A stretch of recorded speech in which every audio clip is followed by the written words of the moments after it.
The noon sun blazed over the savannah, its heat shimmering above the cracked earth. A 4-month-old lion cub, ribs jutting beneath dusty fur still faintly marked with rosettes, trotted forward. He was not wandering aimlessly. He was searching. His wet eyes carried fragile hope.at last. He found it, a giant python, more than 6 meters long, coiled like a living fortress. Its bronze-green scales glinted in the harsh light, golden eyes unblinking. The cub trembled but stepped closer. Rising on shaky hind legs, he pressed his small paws to his chest in a silent plea. The python hissed, coils tightening, its tail thumping against the ground in warning. But the cub did not flee. Instead, he gave a broken cry, staggered forward a few steps, then looked back. His meaning was unmistakable. Follow me. Slowly, impossibly, the python moved. Its massive body slid across the earth, drawn forward by the fragile guide through heat and dust. At last, they reached a shallow gully near a fading stream. There, half sunk in mud, lay an antelope calf, barely a few months old.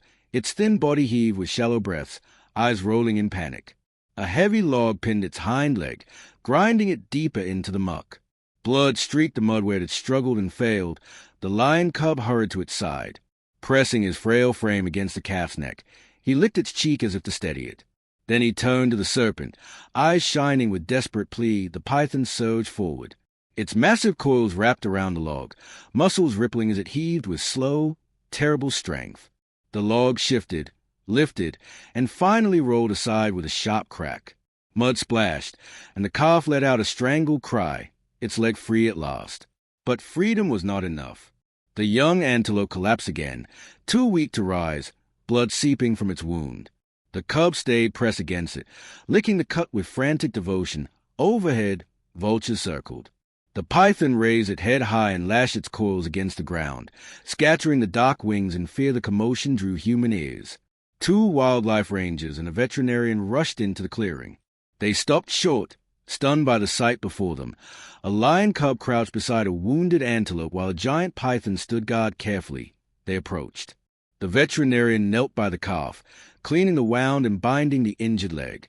The young antelope shivered but did not resist. The cub refused to move, pressing his small head against its striped shoulder as though anchoring it to life, and the python, scarred, streaked with mud, remained still. Its golden eyes were watchful, yet calm. Hours later, the bandaged calf was lifted onto the bed of a straw-lined truck. The lion cub scrambled desperately to follow. At first, the rangers blocked him, shaking their heads.